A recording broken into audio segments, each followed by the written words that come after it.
The scary section is going to be section 2.4, which is called the precise definition of what a limit is. We know how to calculate them, right? We can do them numerically, like tables of values, and we can do them evaluate method, factor and cancel method, conjugate method, right? We've had lots of different ways in which we can calculate limits. This here is not so much to calculate the limit. That's not what its job is. In fact, they tell you what the limit's equal to every time, and they tell you it has a limit every time.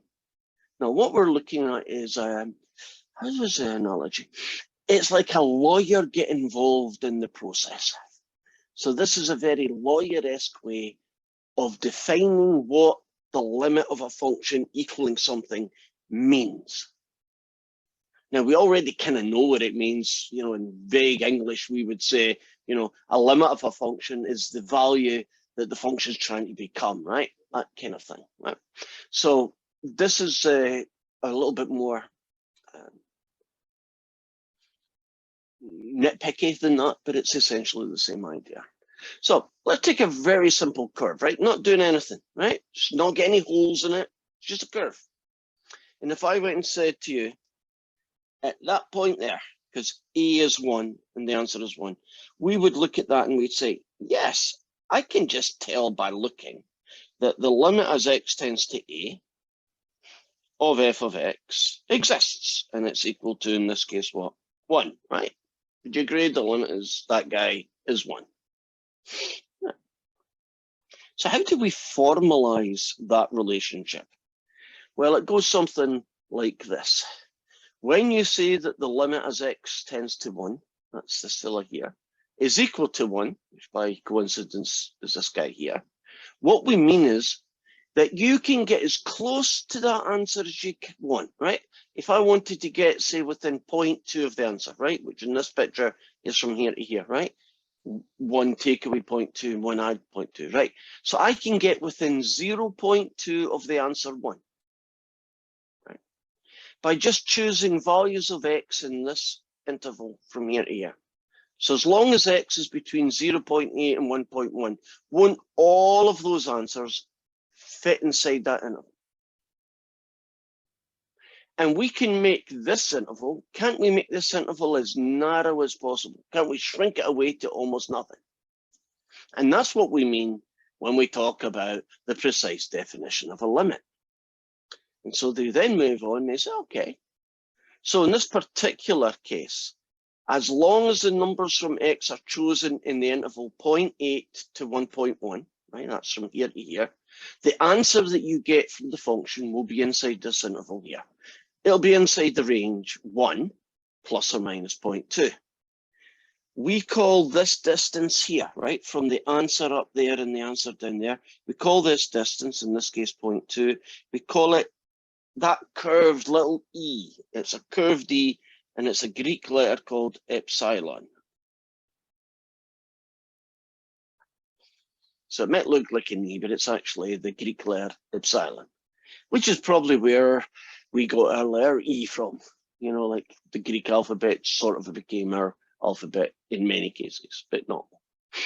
Delta, for instance, became our D, didn't it? You know, our D is their delta. So so there's epsilon. And we then said, right, we'll call this number here epsilon. And if you look at this values of x from here to here, the distance from the center, the number 1, to that guy and to that guy, the shorter distance is called delta. And delta in this particular case isn't at 0.1. From there to there is 0.1. And we have 5 questions to do. And every single one of the 5 questions is find the answer to delta. Tell us what delta should be. So in the question I've just done right now, you get a picture like this, actually. This is question 1. You get a picture like this and you're asked, what is delta? And all you do is you go and say from there to there is 0.1. And from there to there, without my fingers, from there to there is 0.1. From there to there is 0.2. Delta is the smallest. And there's your answer. So it's ugly, it's lawyer-esque, it's horrible, might even be a little bit scary, but here's the good news. Number one, we are going to do all 5 questions together. I've actually just done the first answer. So if you can write down all these answers when you come to the homework, just put them in and call it good. 2, there will be no online tests using this, and there will be no test in your final using this, or your midterm. So this next, whatever, 20 minutes, whatever it takes us to do this, is going to be on this, and we're doing it because we kind of have to. But you don't really use this technique to find limits. Don't we use all the other stuff from last week? Somebody says, what's the limit? I wouldn't be footing about with all these delta epsilons and trying to draw pictures. That would not be my approach. I would factor and cancel or something, right? I would do it that way. So it's not necessary for what we typically want to do. So that's another reason why I'm not giving it too much strength. So it looks scary at the start, but really it's not that bad, right? Okay. So I've got this one here. I'm now going to go to question 2, and we'll do that presently once I've set the damn thing up. And each time we get an answer, I'll write it down on that piece of paper. And when we're finished, as long as you've got a copy of this, you'll be ready to do that homework, right? Because that's all you have to do. So give me few seconds because I'm not sure what buttons I'm pressing. Oh, you should be able to tell looking at me that I've got a nice tan. Can you not see the tan? Like, see that? 110, me and my wife by the pool with nice lazy ladies in bikinis getting me drink. And how good is that? Right? What kind of life is that? Right? Not a bad life at all. So that's not sexist to say nice ladies with bikinis. Nah, that's not sexist, is it? Have I just been accidentally sexist? Don't think I have. Ah, forget it. I'm not PC anyway, so no more. Okay, are you looking at question 2? We are, good. Okay, so here is our diagram with all sorts of stuff up here and pictures and dots and all the good stuff. The only thing we are being asked to find is delta. So you only really need to look here. Now, do you see the number in the middle? That's A. So A is 3 here. If you go from 3 to this side, what's that? 0.8? And if you go from 3 to this side, isn't it 0.4? It's always positive, right? You don't care if it's minus or it's plus, right? There's your answer. Question 2. Delta is 0.4. And I'm writing that down. So we'll come back to that. You can get a double check. Okay, we're now moving on to question 3, where they've gave us a little bit of work to do. And I'm going to be returning to my screen in a minute. I just want to copy the basic information. It's y equals the square root of x. A is 4. The answer is definitely 2. The limit is 2 at least. And then they're doing a 2.4 on one side, and they're doing a 1.6 on the other side. Okay. I'm now going to return to the white screen and see what we got. Right. That's a very crude version of their picture, right?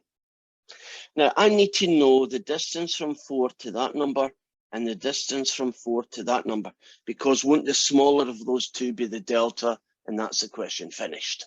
Right. So what do I know? Well, I know that this guy is 1.6 and this is the square root of x. So if I write y is the square root of x, and I tell you that y is 1.6, let's do that again. Just trying to do too much there. And that y is 1.6. Shouldn't I be able to find this x value? Okay, be careful here. What do you do to both sides to find x? square it. Yeah, and just because I don't want to risk doing things in my head and getting them wrong, on my calculator, this is 2.56. So I now know that this side, this x value is 2.56. Now if I go and I use 2.4 here,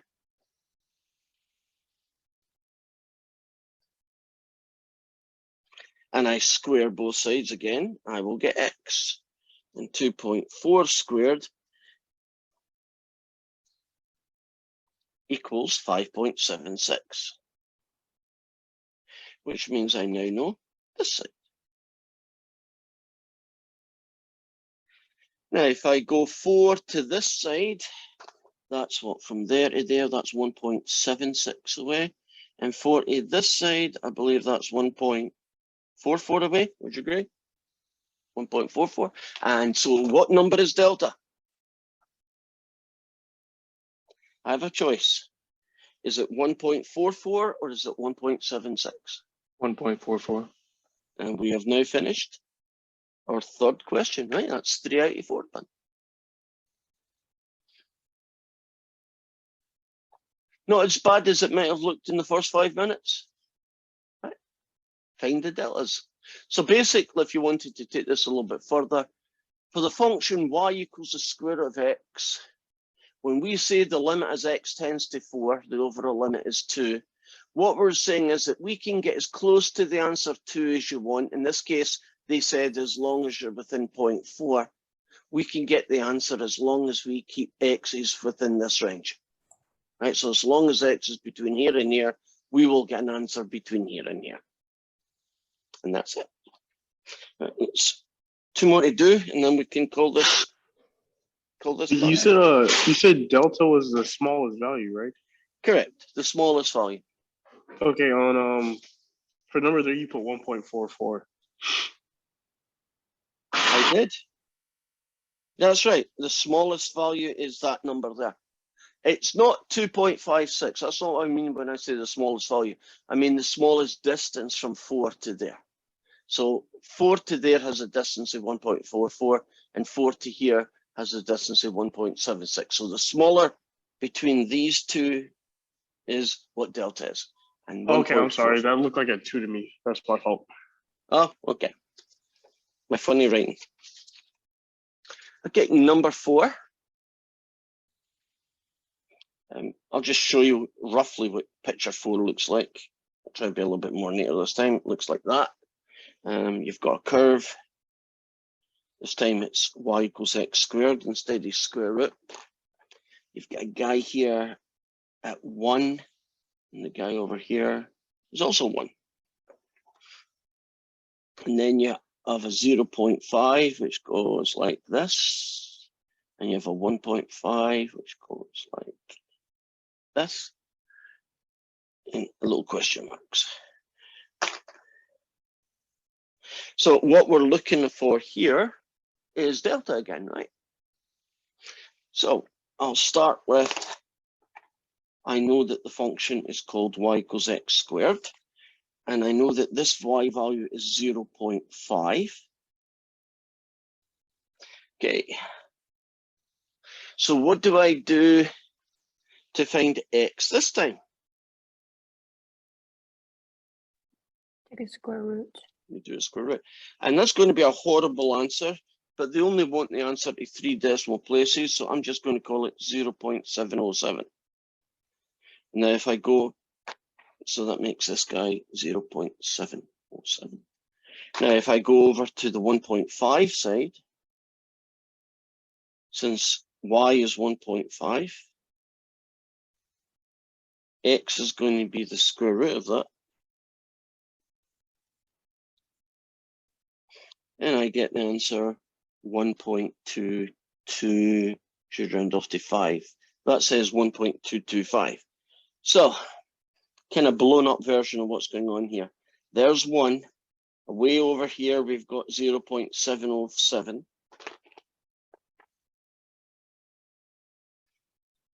So the distance from here to here is 0.293. So that's a possible candidate for delta. Of course, we have this one here, which is 1.225.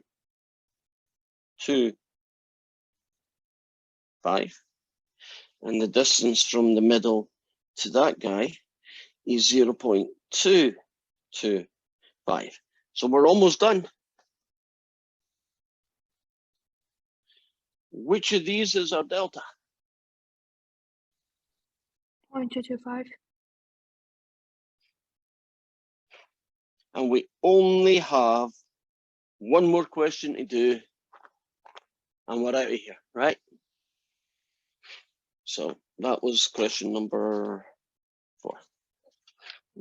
Right, for question number 5, I'm going to do a little bit of interpretation for you. The function that we're going to be doing is x squared plus 5 take away 3. Excuse me. And they haven't given me a picture, so I'm going to draw the picture.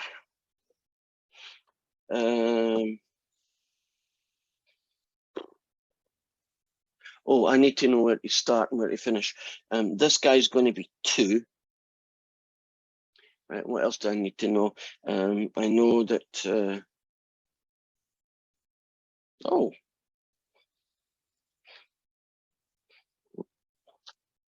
Let's just do that in the calculator, too much here. If I do the square root of x squared plus 5, then take away 3, that'll go. And I'll do a window, let's say from 2 to 4. Right, and I'll just do a zoom 0 to zoom fit. I want to see what the thing looks like.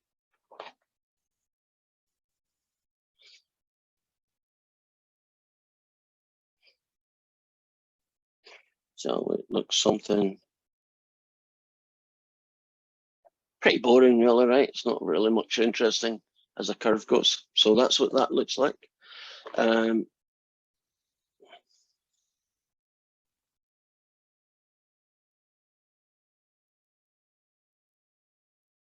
And we want to do a 0.4. 0.4. We want this guy. And we're going to do that. And we're going to do that.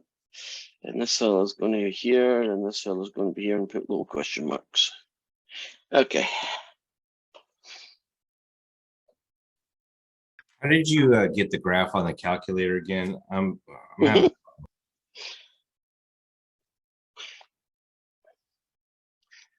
In Y1, you do a square root, put a bracket round x squared plus 5, and then subtract the 3.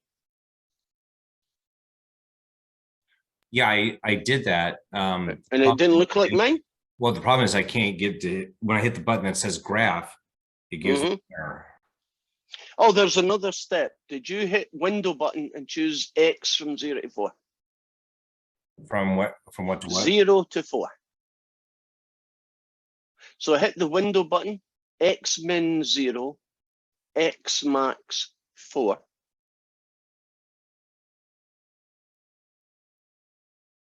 Okay. And now one more thing to press. Now hit the third button, the one that says zoom, and choose option 0, which is hidden away down at the bottom. I just hit the number. It's called zoom to fit. Right, you see it? Option 0. So zoom 0. That's the one I like picking anyway. And it kind of adjusts the window so it looks pretty. Yeah, it's still saying invalid dimension. I wish I was here. I could probably see what you're doing, but I don't know what you're doing, so I'm not sure what I can do. That makes 2 of us. Right, hold on a second. There's another way for me to do this. If you all could be just a bit patient. Here we go. Right, I'm going to show you a different way of looking at it. Are you looking at an emulator of a TI-84, Keith, on the screen? Yes. Okay, so this might work a little bit better. So what we're going to do is we're going to hit the y equals button.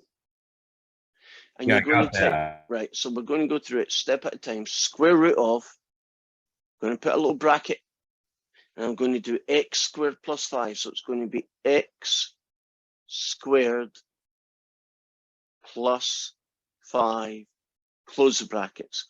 And then I'm going to take my little cursor and I'm going to deliberately move it to the right and then do subtract 3.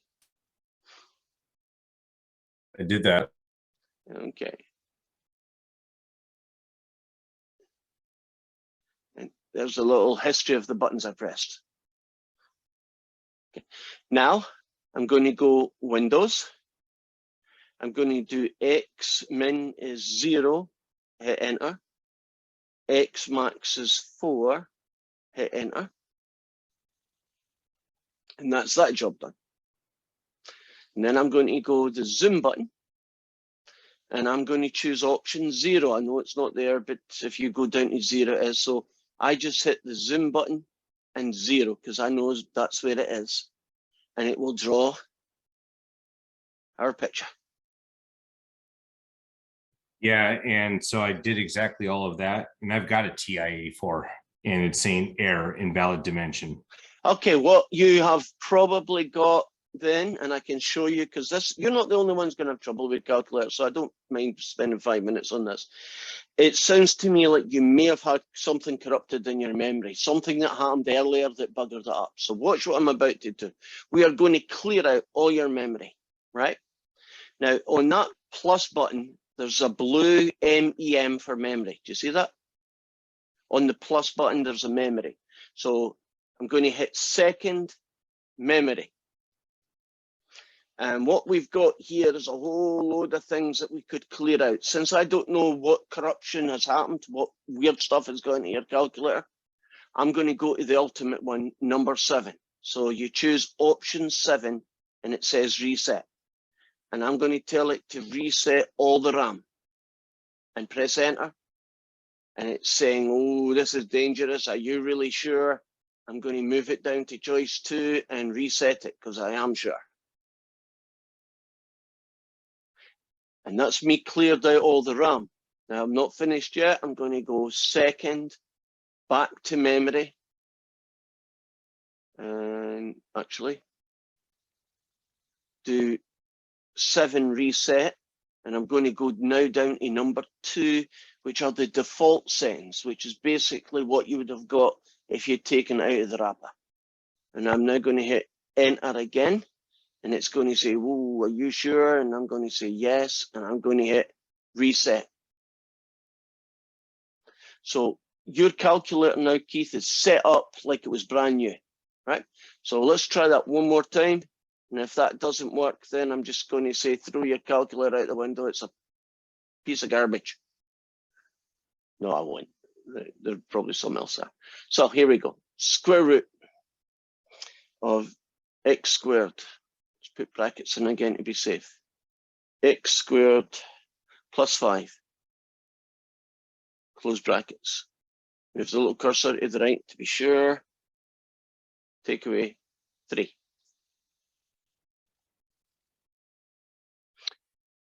Window. X min 0. X max 2. Enter. Last one. Zoom. Choice 0. Fingers crossed here. Are you looking? I hope it that guy. And that worked. Thank you. Okay, but anybody who has trouble with your TIA4, like you know you're doing things like as Keith, I'm sure, was doing it. Your little brother, your little sister, yourself accidentally, you could change a bit of memory in there and screw the whole thing up. That's how you get rid of it. Okay, I'm going to cheat here. See, instead of going through that entire stuff now, to save some time, let me just tell you what the answer is. And delta happens to be what? 0.561. Can you trust me on that one? Call it 0.561 and that's us done. So let me return back and give you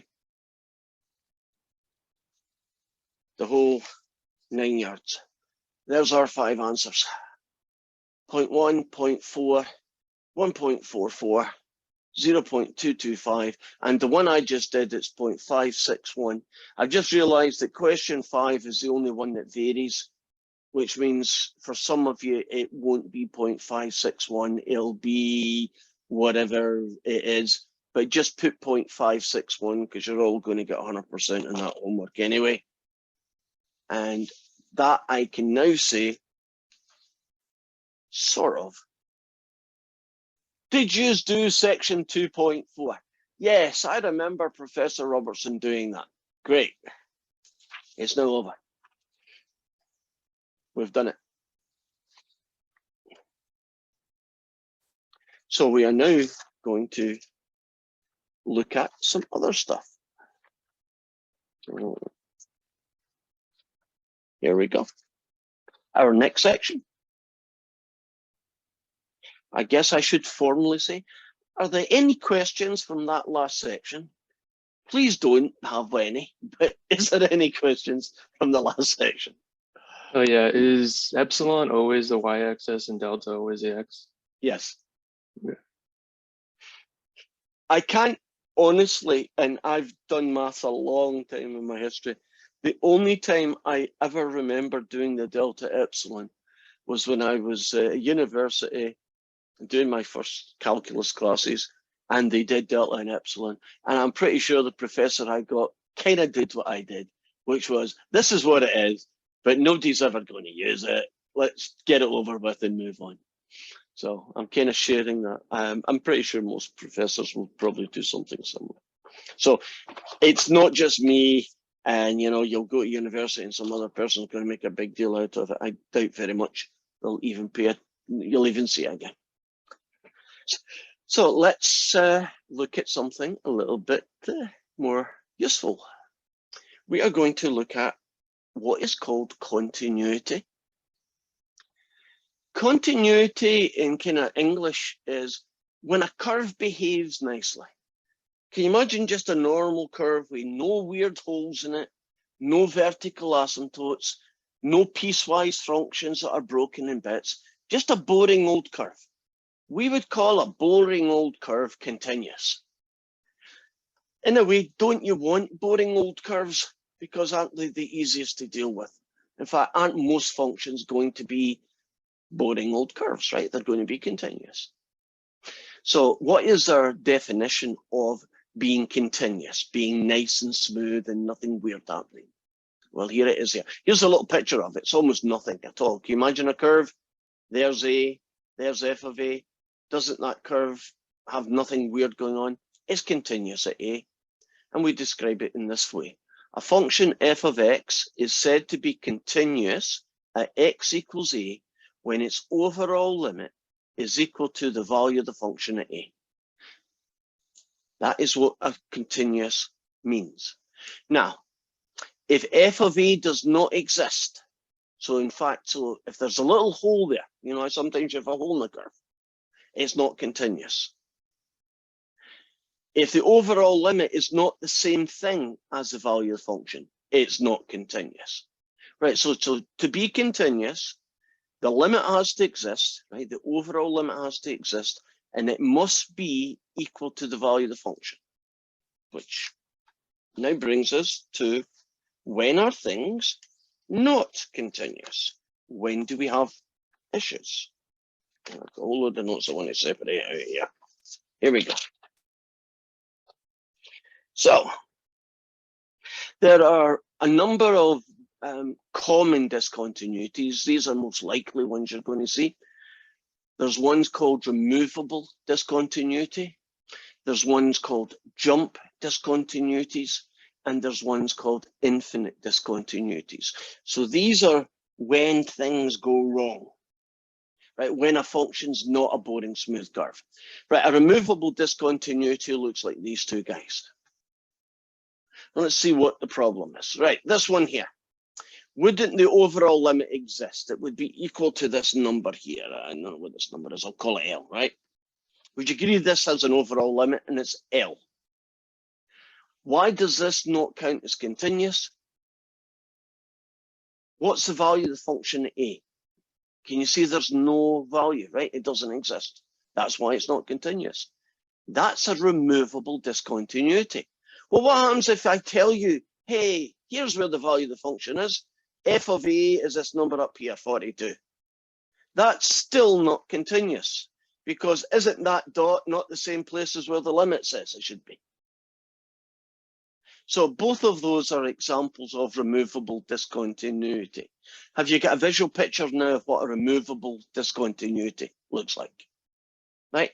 There's a hole in the curve. I kind of like the name removable, because see if you stuck a dot where the hole is, wouldn't the function be okay again? Couldn't you fix it? You could remove it. I kind of like that name, removable discontinuity.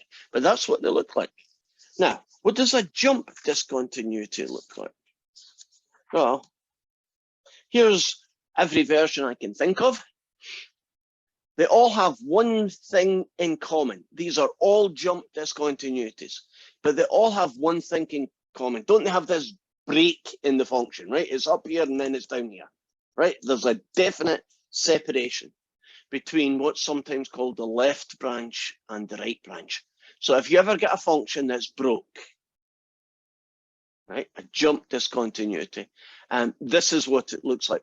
Do you notice that a jump discontinuity doesn't care if the value of the function, it doesn't even exist, doesn't care if it's up here, doesn't care if it's on one side, doesn't care if it's on the other side. Every single one of these situations is still a jump discontinuity, because what is wrong with this function isn't it? It's broken, isn't it? It's snapped into two. That's what makes it a jump discontinuity. Are we comfortable what a jump discontinuity looks like, and it doesn't care if the value of the function exists, or even if it does exist, where it ends up? The value of the function can't fix a jump discontinuity, right? It's broke forever. And so that's that one. Got removable. And our third and final one is this one. These are called infinite discontinuities. Would you agree that this function is broke at x equals a? And it's broke at x equals a because there's a vertical asymptote. When it's an infinite discontinuity, would you agree the value of the function has no effect? It doesn't matter what it is. Wouldn't the answer be if it had a value infinity, which we don't count as a true value? Infinite discontinuities are essentially when there is a vertical asymptote, and those functions are definitely broke. Now, we can talk about the value of the limits or the overall limits, and sometimes they exist and sometimes they don't. So I'm going to return back to each one of my situations. Too many bits of paper for my own good here. That goes there. Don't want you. Don't need you. Are you under here? You are. Okay. There's removable. There's jump. And there's infinite. If we look at some jump discontinuities, if I asked you what is the overall limit as x tends to a, wouldn't you say it does not exist? In fact, wouldn't you say it does not exist in every one of these situations that you're looking at? I could say to you, what is the left limit, right? That would be the limit as x tends to a minus, right? The left limit. In this case, wouldn't it have a number? Be what? 2. In this case, wouldn't it be a number? Probably a half. Can't you have a left limit and a right limit and still be discontinuous, right? You might have no overall limit, but you could have a left or a right limit, still doesn't help you. If you do infinite discontinuities, wouldn't the overall limit to this one be plus infinity? The overall limit as x tends to a would be negative infinity in this one. And wouldn't the overall limit as x tends to a for these two be does not exist, right? So you might be able to find an overall limit. You might be able to find a left and a right limit, but there'll all be versions of infinity, and this function is still discontinuous at that point. What else? Oh, last little thing. A very childish way, but it helps me, is if I were looking at a function and there's more than one discontinuity, right? More than one place it's break, how do I identify where they're happening? The way I do it is I pretend I'm driving from left to right along a road. And if I get killed, there's a discontinuity at where I get killed. So let's try this one. I drive along the road and I fall through a hole in the ground. I'm now dead. I died. There's a discontinuity at A. I'm driving along the road, and won't I fall off the road and go down here and I'll get killed? So there's a discontinuity. I'm driving along the road, and what happens to me? I shoot off into space. I don't have any oxygen. I am now dead. Do you see that as you travel from left to right, if you die, there's a discontinuity at where you died? Don't know if that helps or not, but it helps me, right? It's a visual thing. So far, so good? I have a question. So Yes. for the infinite ones, would it also apply to the horizontal asymptotes? No, surprisingly or not, the horizontal asymptotes are actually okay. It's a good question. Let me show you that bit. Can you imagine you had a function that had a horizontal asymptote along the x-axis, right? At every single point along this curve, this horizontal thing, isn't the curve okay? Right? The curve is, there's no holes in it. It's not broken. There's no verticals going on. All that's going on is a horizontal, and isn't that safe? Couldn't I drive along that road and never get killed? Yes. So that's your test, right? Can I drive along the Okay. road and do I get killed or not? If you're really cool, oblique asymptotes, you know the asymptotes where the function zooms off that way? That is okay as well, because you're just Okay. traveling along the road and you don't shoot up into space. So just vertical asymptotes apply to this. Only vertical asymptotes, jump discontinuities, and removable discontinuities. Right, that's the Okay. most likely places you are going to have a function that makes your life a little bit more awkward. So far, Okay, so thank you. a good question. Any more questions before we move on?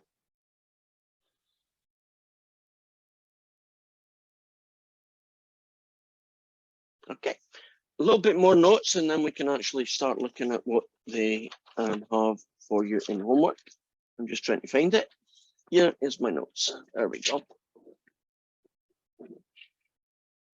So hopefully we've now figured out what a function is continuous at a point looks like. But there are little nuances that we're going to look at. I want you to take this function here, right? Would you agree it's one of those, well, you tell me, what kind of discontinuity is the name we give to that? Jump. A jump. Right. So we have a jump discontinuity, right? It could be a removable, it could be an infinite, right? But this one's a jump. Now, in this situation here, right, the left branch, which is the name we give to the left-hand side, right? This is the left branch. Do you see it's got a solid dot there? That means the value of the function exists at the end of that dot. You see it? That means that the left limit, right, the limit as x tends to a minus, exists, and isn't it the same thing as the value of the function? So, see what I'm getting at? Ignore this. Isn't the limit of this function right at the end, isn't it the same thing as where the dot is? When that happens, we say in this situation that a function is left continuous, continuous on the left, continuous from the left. There's a few phrases for it. So it's a bit like, left limit, right limit, overall limit. Do you see we now have three kinds of continuity? We have your continuous on the left, your continuous on the right. You see, that's the little nuance. So in this second one here, you see this jump discontinuity. Do you see the right-hand branch has got the solid dot? This one would be continuous on the right continuous. And that's because this limit, the right-hand limit, is the value of the function. Are we good? So a function is overall continuous, continuous on the left, continuous on the right, or it's just not continuous anywhere, right? It's just not continuous at all. Let me show you how that might work. Showing you a question. I think a question might get that concept over a little bit better, right? So we are going to look at a graph in a few moments that has all sorts of broken bits to it, all sorts of places where there is a problem. There we go. Right, now, at x equals -4, would you agree that function is discontinuous? Yeah. What kind of discontinuity, what name do we give to that kind of problem? So Removable? It's discontinued. removable, right? Removable, right? At x equals -4, would you agree that function is not continuous at the right and it's not continuous at the left? Because the left-hand branch would be this little tiny piece here, and the right-hand branch would be that, and right where they meet, nobody has a value there, right?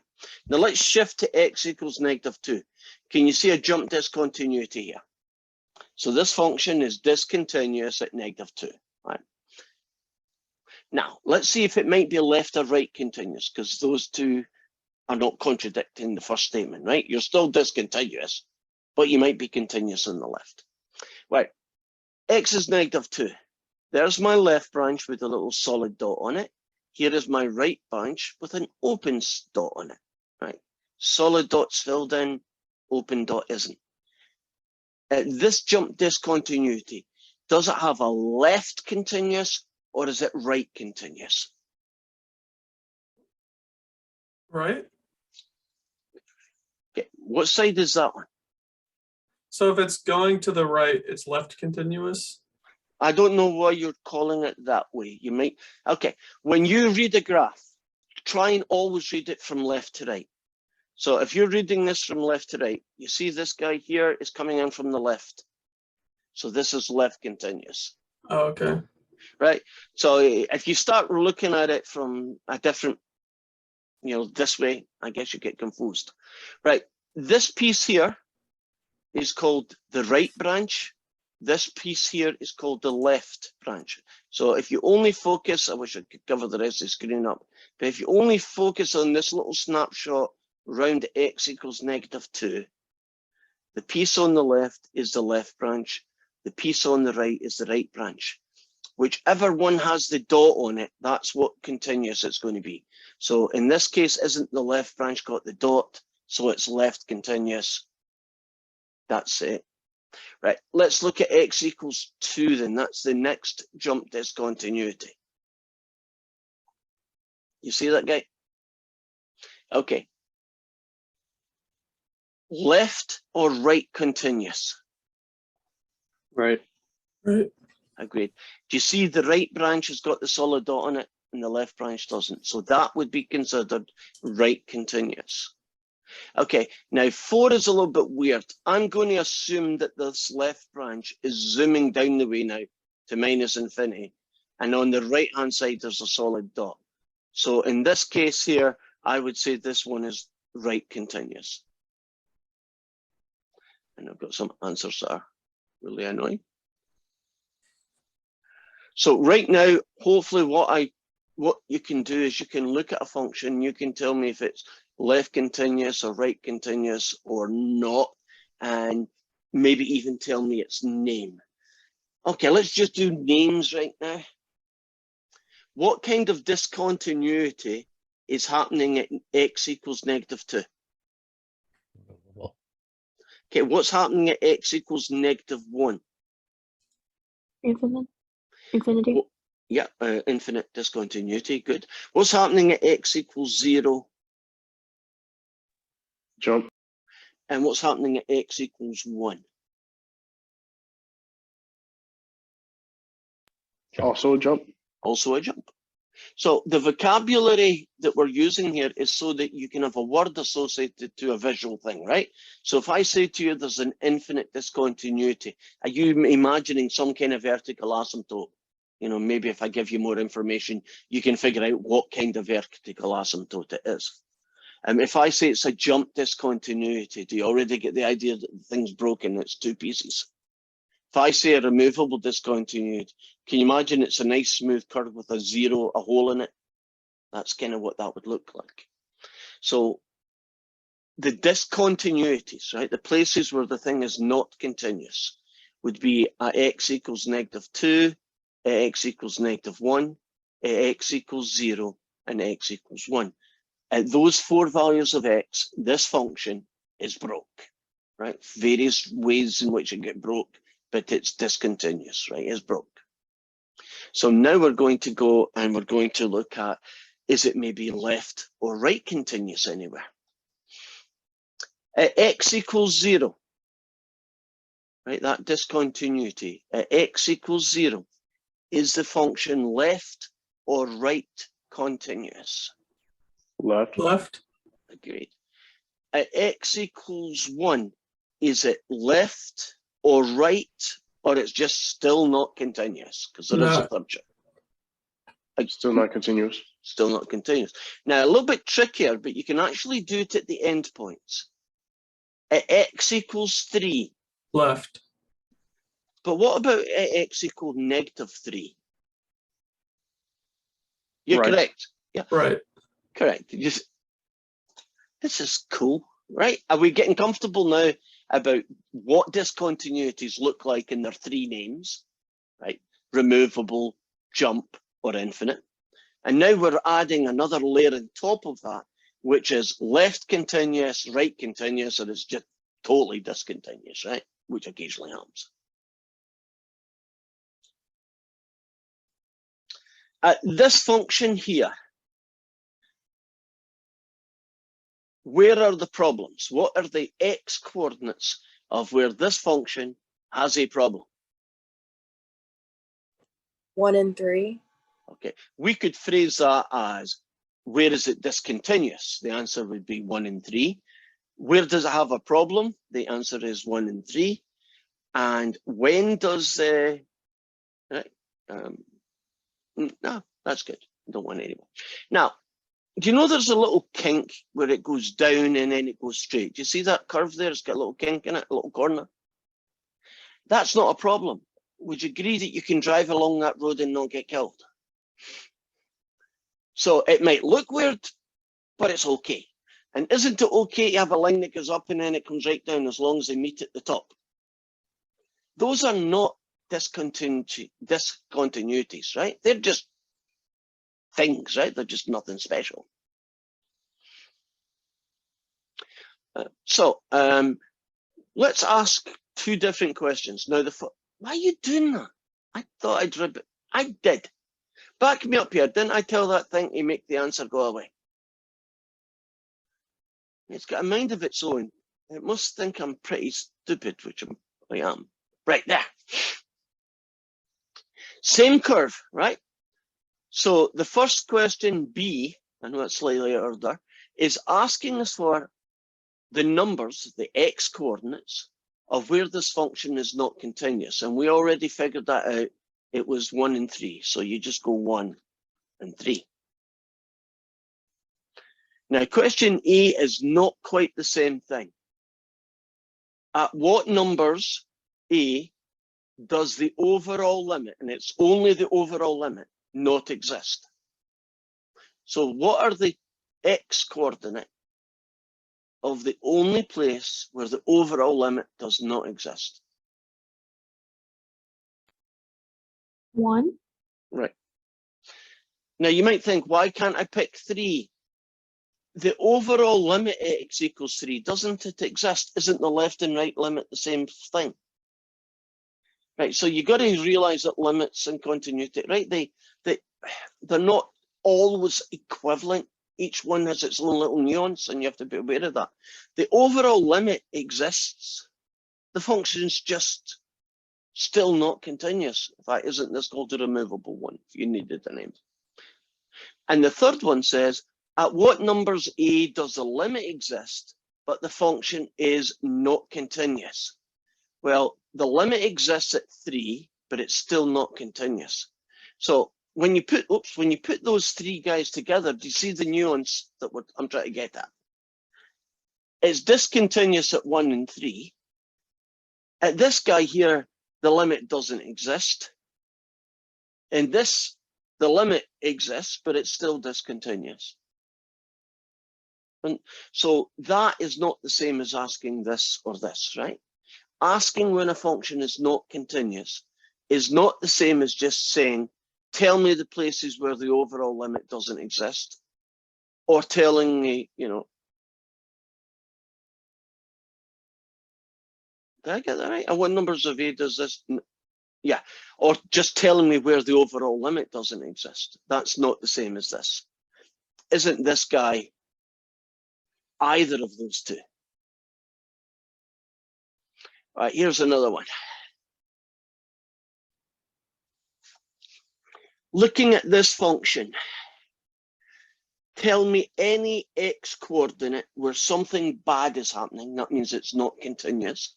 And tell me what kind of discontinuity it is, like infinite, jump, removable, right?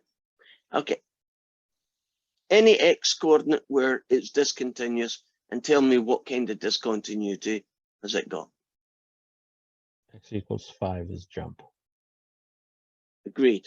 That's that one off the list. There's two more. One is infinite. Removable. One is infinite, and what was 3?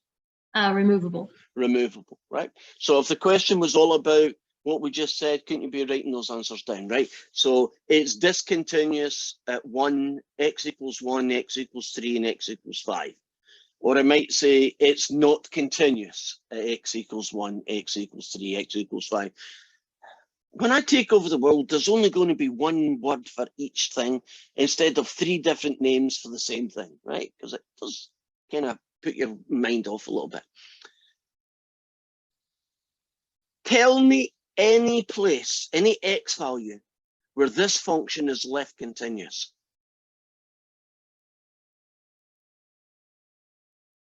Five.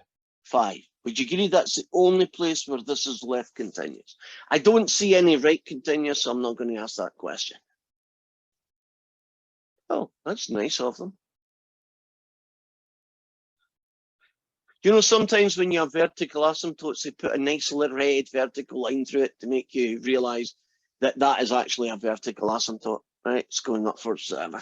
So would you agree that it's not continuous at x equals 2, and that if you wanted to name it, would be called a vertical, right, discontinuity?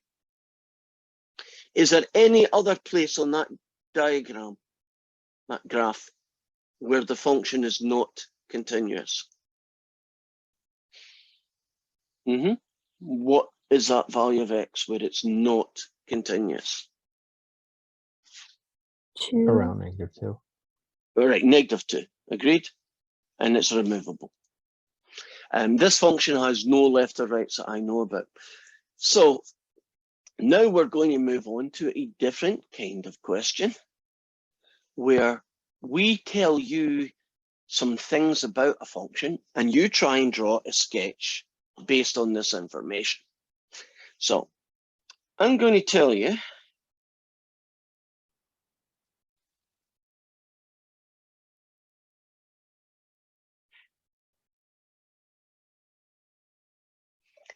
that there's a removable discontinuity x equals 3.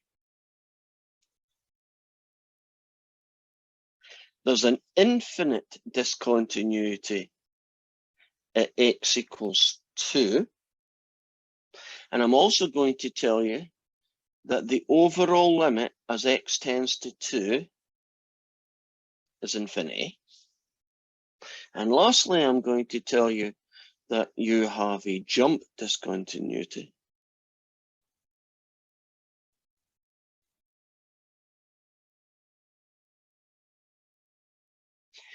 at x equals -1.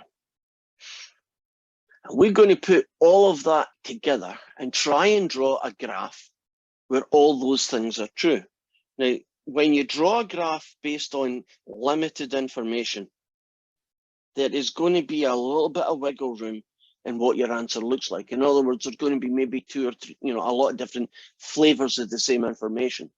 And the way WebAssign does is it'll give you 4 pictures and one of them's right and the other 3 is wrong. So after you've drawn yours, you then look at their 4 and say, number 2 has the same features my guy's got, so that's the one I would pick, right? So bear that in mind.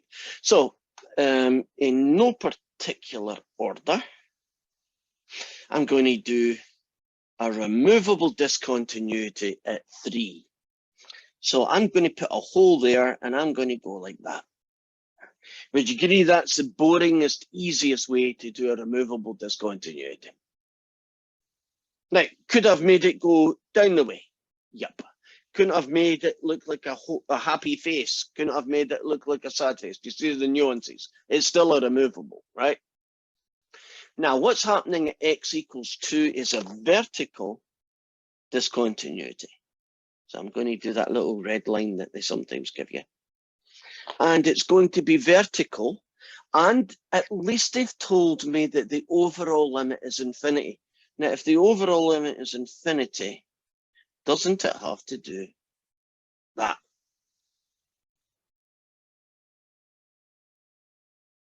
Now, because my guy started off going down the way, didn't have to curve back up, right? Now, it has a jump discontinuity at x equals -1. So I'm going to do a jump discontinuity at -1. Would you agree that's a jump discontinuity? Could I have gave one of these guys a solid dot? If I wanted to, don't need to. Couldn't have made a solid dot up here for this one, but I didn't bother because I didn't want it. That graph, doesn't it fit this information? You can then imagine going to WebAssign and seeing 4 pictures, and I'd be a miracle if I saw exactly that graph, right? But wouldn't I see a graph with the same features that my graph has got at the same places? And so that's the one I would pick. That makes sense? So you're not going to always get what you think, but at least the graphs they give you, one of them will have the same features that yours has and the others won't. Any questions about that? We feel comfortable if someone says, draw a graph with these features, that you could draw your version and then compare it to a choice of 4.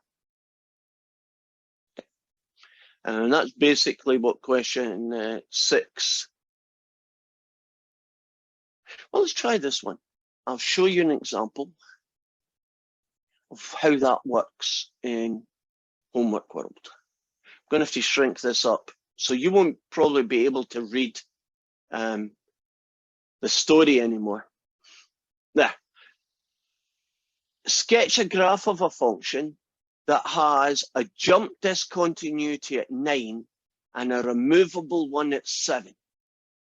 So a jump discontinuity at 9 and a removable one at 7. Do you see the 4 pictures there? I know they're tiny, but isn't only one of them got a jump discontinuity at 9 and a removable at 7? And if I'm not mistaken, would you agree it's this top left-hand corner one? That's what these questions look like, right? So once you kind of know what they're getting at, the question's not that bad, right? Return then. And continue where we left off.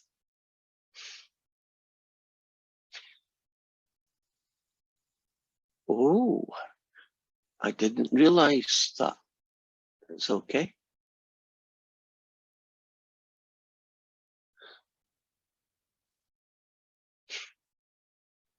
The next couple of questions, I shouldn't have left. I should have just stayed where I was, because you have to look at them.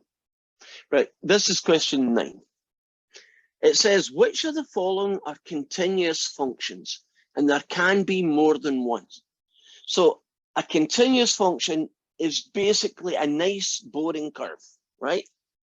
No vertical asymptotes, no holes in it, no jumps in it, right? Nothing weird going on. That's what a continuous function looks like. And so they are now going to give us some stories, and there will be, I'm pretty sure, at least one, if not more than one, where it works. So first one, the temperature at a specific location as a function of time. So I want you to imagine that the x-axis is 1 p.m., 2 p.m., 3 p.m., 4 p.m., and the y-axis is the temperature, right? So at 1 p.m. it was 40 degrees, at 2 p.m. it was 30 degrees. Would you agree that as time goes by, doesn't temperature tend to move in a continuous way? It doesn't suddenly, it's, at 1 p.m. it's 50 degrees, and at 1:01 p.m. it's 200 degrees, right? Things do not just jump. So I'm counting that one as continuous. And the temperature at a specific time as a function due west of New York City. So New York City is 0 miles, and we put in the temperature at 1 p.m. They then move 100 miles west to some place, even if it's in the middle of a field, we don't care. What's the temperature there at 1 p.m.? And then forget, oh, don't forget.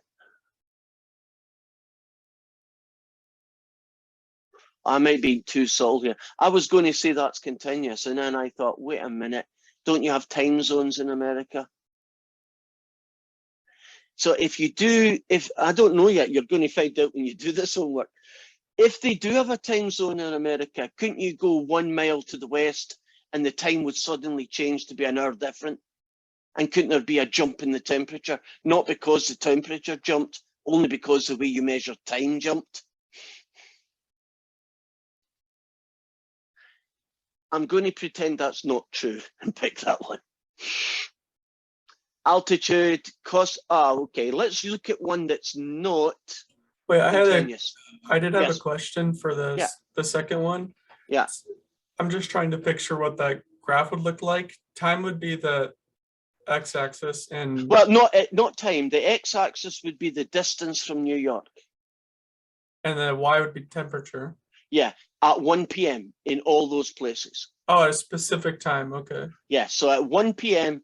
in every single place. So imagine somebody got a rope and went from New York all the way to wherever it would hit the West Coast. And every 100, every 100 miles, there'd be a temperature thermometer. And at 1 p.m., all the temperatures get sent to a computer. All right. Right, that kind of thing. Right, now let's look at one where I believe the answer is not continuous, and that's the cost of a taxi ride as a function of distance traveled. Can't you have different taxi rates, right? I make it up, it's $2.50 per mile for the first 10 mile, and then it's only $3 a mile for every mile after that, something like that. It's also based on rider. And right, so it could jump, just because someone else is in the house, right? So I'm going to pick that one as an example of a not. So I would pick those three. I don't know enough about electricity, but I'm pretty sure the electricity is continuous, so I'd pick that one. Now, question 10, again, is very visual, and it is the function 1 over x plus 4, and we're interested at -4. When I look at a function like this, I hope you do as well, do you see a vertical asymptote from Math 141? Can you just look at a function that's a fraction and say, oh yeah, x equals -1, this function is going to have a really bad time? Can you go back to the previous one? Yes. So I chose those and I got it wrong. No, the only one that I thought about was maybe taking this one out. So let me go and do my cheat thing and find out what it thought was good and what it thought was bad. All right. Okay.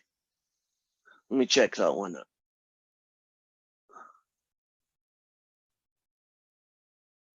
So do you know that one there that I was kind of yes and no about? That one is there. but the altitude above sea level as a function of the distance west. Why wouldn't that be continuous? That's what I'm thinking. That is continuous because Oh, no, it's not. No, because different mountain ranges west of New York City, depending on where you are laterally, can have different sea levels. It's not a Yeah, flat also, line. couldn't you have a no, cliff? you only have one sea level. You know, Okay. altitude is always measured above sea level. Otherwise, aircraft would have one heck of a bad time trying to navigate. So sea level is always mean sea level. And This is your problem. Can you imagine that somewhere there's a vertical cliff? right, but Could that cause a jump discontinuity in altitude then? Yeah. okay, I see what you're saying. It becomes undefined at that point. Well, it would. The altitude at this point would be 100 feet, and the altitude slightly to the left of it would be 0 feet. If you imagine that being right at the seaside, right? So here's the sea. Here's a cliff. At this point, sea level is 0. At this point, it's 100. Doesn't have to jump from 0 to 100 because it's a vertical cliff. But it's still connected because terrain is continuous. You know, you walk a straight line on terrain. You know, you could argue that you could climb the wall. Oh, well, No. a vertical wall is continuous in your saying way of describing it, but in our way of describing it, it's not. A That's a better, problem. well, I think, But also that would Mhm. not be a function because you'd have multiple values of y for a single value of x. It'd not be a function. I agree with you. Maybe not the best question in the world. I think it is also just referring to the highest point. And a better way of picturing it is Mhm. imagine if that vertical line was slanted to the left, because then you'd have, well, the other left for me. And then, Yeah, remember, you always do it that way. yeah, and then the sea level started at the bottom point going to the left. Okay. Well, on the other Why? line. What? I keep saying the wrong directions here. All right, the sea level starts on the bottom from Right. going From to the that right, side. That going to side. the right. Okay.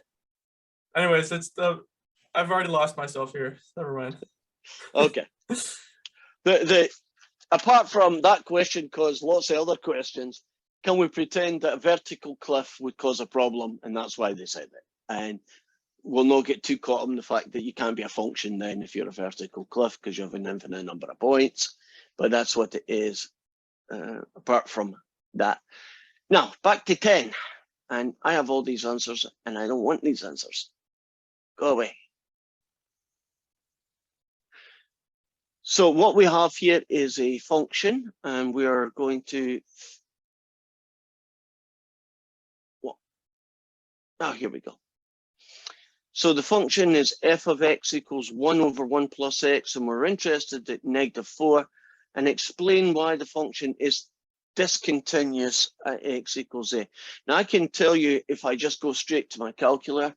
What are we on right now? Are you looking at question 10? Or are you looking at my whiteboard? You look the at my hand? paper. Okay, so I'm going to just do that guy that you can't see, and I'm going to put them into a calculator, and we will hopefully find out pretty quickly that this thing has a problem at x equals -4. By the way, do you notice I put brackets around it when I do that? Remember ordinary calculations? If you don't, it thinks it's 1 over x. Big long pause, add 4. Right, I'm wanting a window. I know that something nasty is going to happen at -2.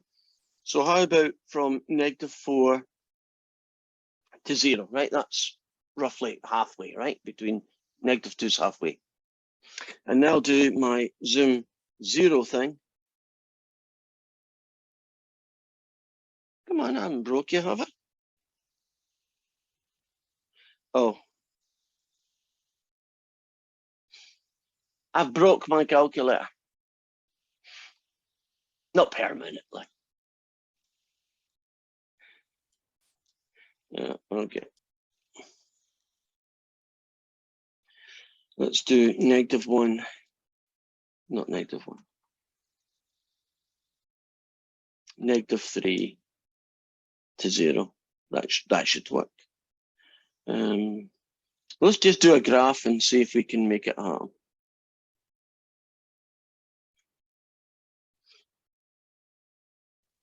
Of course. If I had a brain, it'd be dangerous.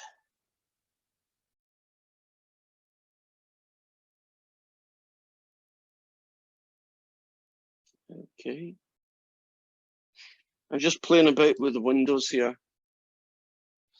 There we go. Fourth time lucky. Can you see the vertical asymptote at x equals -4? Can you see that it's a vertical asymptote, so it's discontinuous, right? Now, since I've got this picture in front of me, let's show you what the other questions or the other choices that you had. And they give us a list of things that are kind of explaining why this is not possible. Would you agree that the overall limit as x tends to -4 does not exist? Would you agree -4, the overall limit, does not exist? It's not even infinity, so I'm checking that box.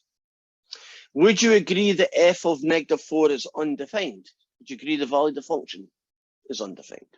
So I'm picking that box. You'll see these boxes in a minute. Now, one of the boxes, one of the things is f of -4 and the overall limit are infinite, but are not equal. Oh, are finite, but not equal. No, they're infinite. Okay, so I'm not checking that box. The left limit and the right limit are not finite and are not equal. I wish they would say the word infinite instead of not finite. Why on earth do they say it that way? Okay, so the left and right limit are infinite but not equal. Would you agree that is true? So I'll zoom back in and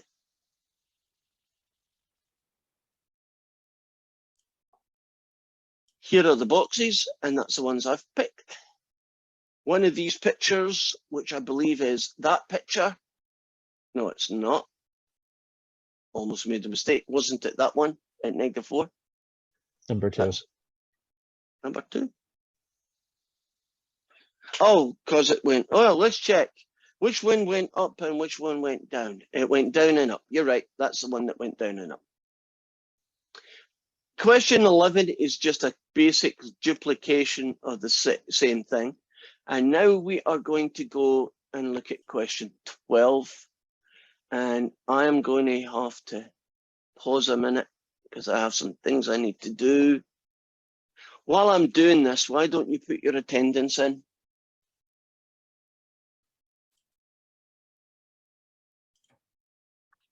So remember, it's your last name.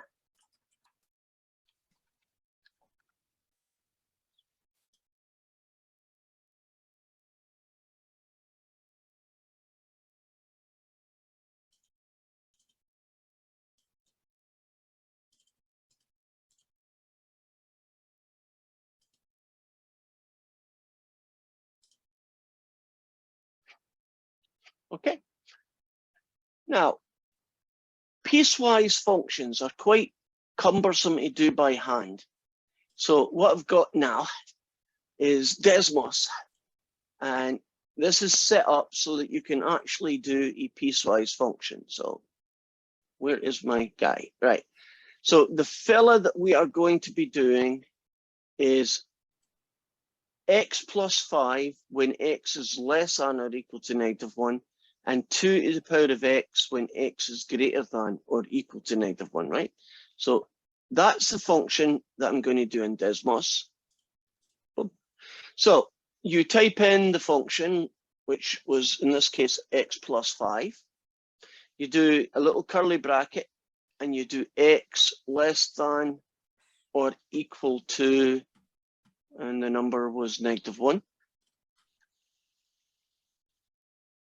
And don't want that one. And then you do 2 to the x. I'm just using their template just to save me time. You type in 2 to the power of x. What the heck are you doing here? 2 to the power of x. Probably easier doing it from scratch. And that was for x greater than 1. So if you want x greater than 1, you can drop all that out.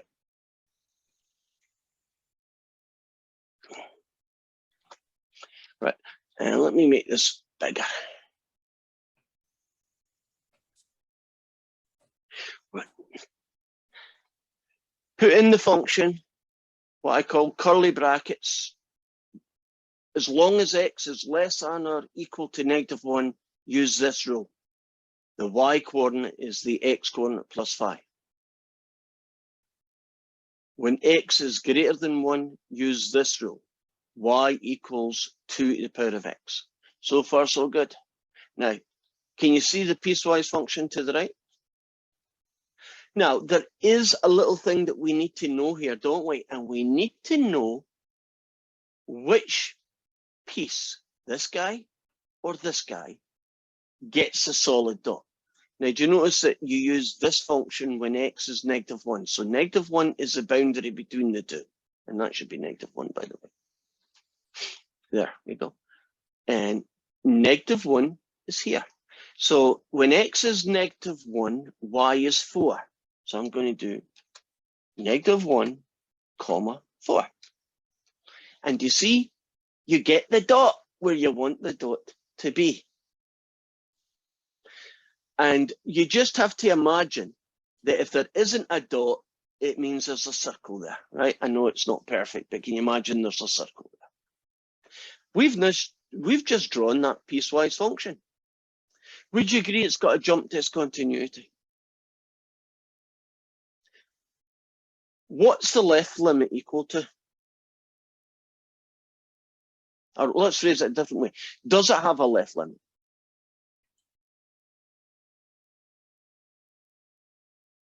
As x tends to -1, does this function have a left limit? Yes. Or Yeah, and it's actually 4, right? It's a bit hard to read the answer because the scale here is 2, 4, but it does have it, right? Actually, while we're at this, let's show you some other cool things. Desmos does a lot of stuff. I only know half of what it can do. If I click on graphic settings, right, I can change the x-axis, and I'm going to do it from -10 to +10. And I'm going to make it go up in steps of 1. Do you see that makes it just a little bit easier for me to read out what the x values are? Now, if I click on this guy again, and I'm going to make it go from, I don't know, -8 to 11, and I make it go up in steps of 1. When I click off this, there. Isn't that just a, oh, what happened to you? Did I break you? Oh, it did go in steps of 1. Okay, everything's cool. Do you see how everything is in now one box is 1 and it just makes my life easier to read numbers off? Hopefully that's right. Yes, it is. Of course, because wouldn't that be the value of half? Yeah. What questions we could be asked then? Well, let's show you. Are you now looking at question 12 from WebAssign? Okay. One of those pictures looks like that guy, right? It's a straight line, solid dot curve. Straight line, solid dot curve. Would you agree it was picture 4? Yeah. And then they go and they ask you things like, does the overall limit exist? Or let's do it a different way. The overall limit does not exist. Correct. It doesn't exist. The left and the right limits are finite but not equal. Would you agree that's also true? The value of the function at -1 is undefined. That is not true, and none of those are true. So I would be picking those two.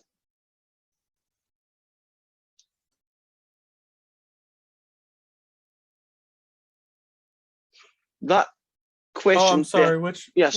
Which ones were they? I chose the overall limit does not exist, and I shouldn't Yeah, that's okay. The overall limit doesn't exist. All right.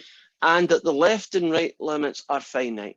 I think you should just say the left and right limits are numbers. That kind of makes more sense than me, but are not equal to. And I would agree with the left and right limits exist, but they're not the same fella. 13 is the same idea, but with a much uglier function. So you're going to have to, it's not a piecewise function, but you can do it in Desmos nonetheless. So let me look at this fella, x squared over that. And it says explain using these theorems why this function is continuous. So I'm going to click on that just to see what they're talking about and maybe make it a little bit bigger if I can. And here you go.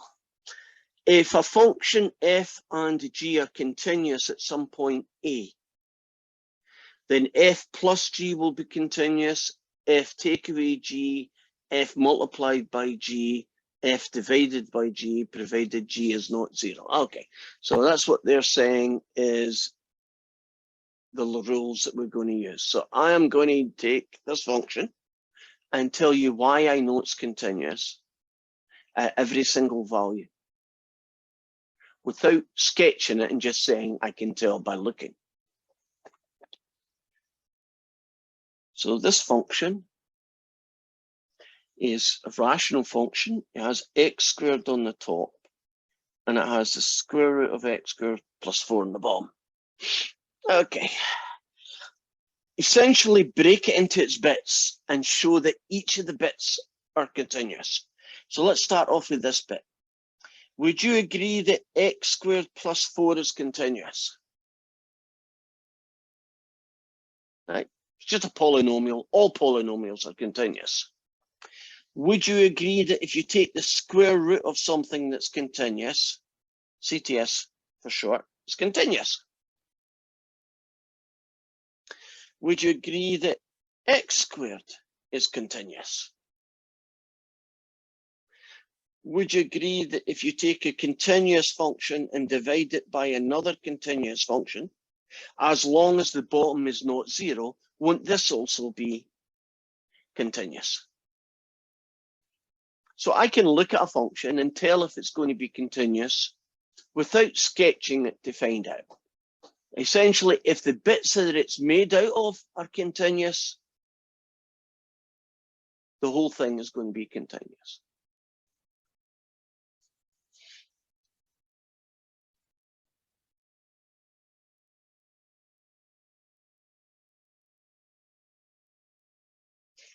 Here's the next one, which actually looks wrong, but it's going to be correct.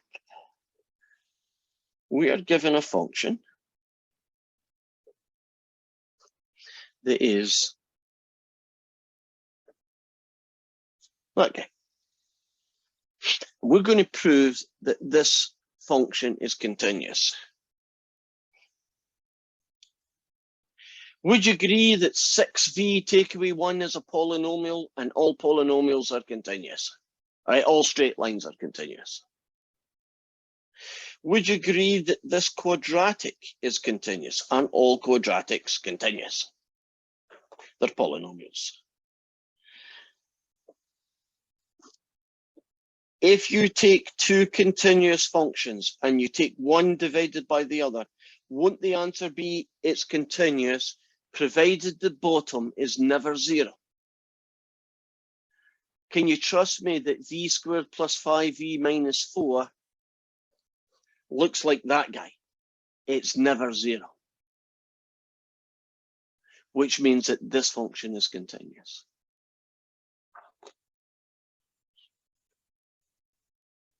We go with that. If you check that out, it's never 0.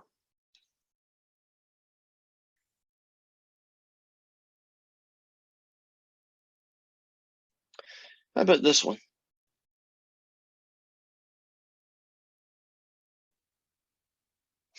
We're going to prove that this function is continuous. V is continuous. That's the top. Well, that's this guy. 1 take away v squared is continuous. Do you agree? the natural log of 1 take away v squared is continuous. Now, the natural log is continuous as long as you choose number in its domain. In other words, keep away from 0. And so this guy times that guy is continuous. Professor, Yes, would that not end at 0 at 1? 'Cause it would. V squared would be 1, and that would be 1 minus 1. And we get round that by only using v in the domain. Oh, okay.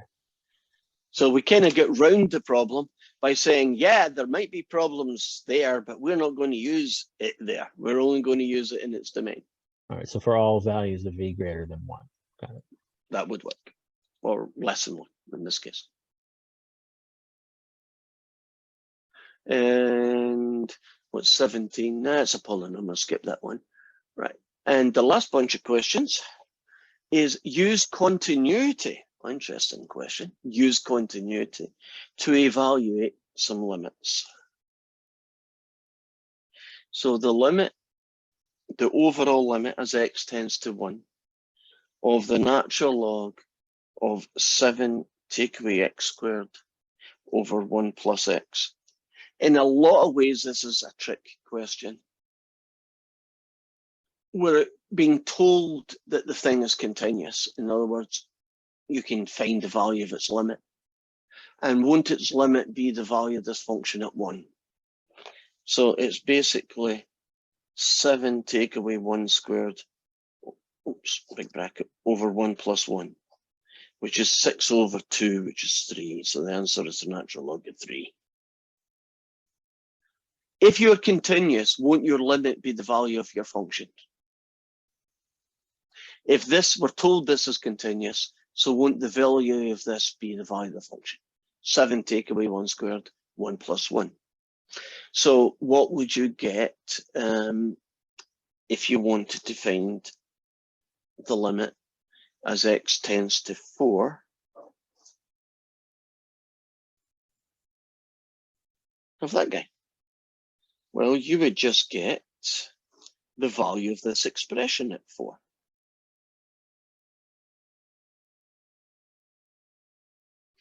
(16) take away 8, take away 4, take away 12. So 16 take away 12, square root of 4, 2.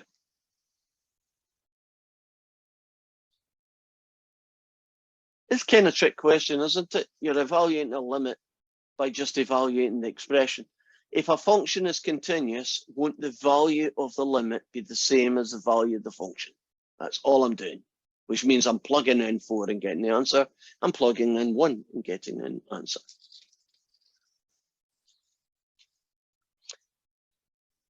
Where would you have a problem? For what value of x would you have a problem for this function? There's only one value of x where there would be an issue. 0. Yeah. Is that too easy that it's distracting your brain? Right. Would you agree that 4 over 0 is bad news for evaluating anything? Right. And they asked us, locate the discontinuity. Isn't locating the discontinuity essentially the same thing as tell me the value of x where this is going to have a hard time? So I just phrased the question differently. The answer is x equals 0. I said, where would this function have a problem, right? X equals 0. They went and said, where is this guy discontinuous? Aren't you going to be discontinuous at the places where the function is going to have a problem? And they get you a sketch, but you can do the sketch yourself. And are we going to have time? We are not going to have time to finish this. We almost made it. Got a couple of questions, but they are all going to be on piecewise functions and they take a bit of time. So That is us for today.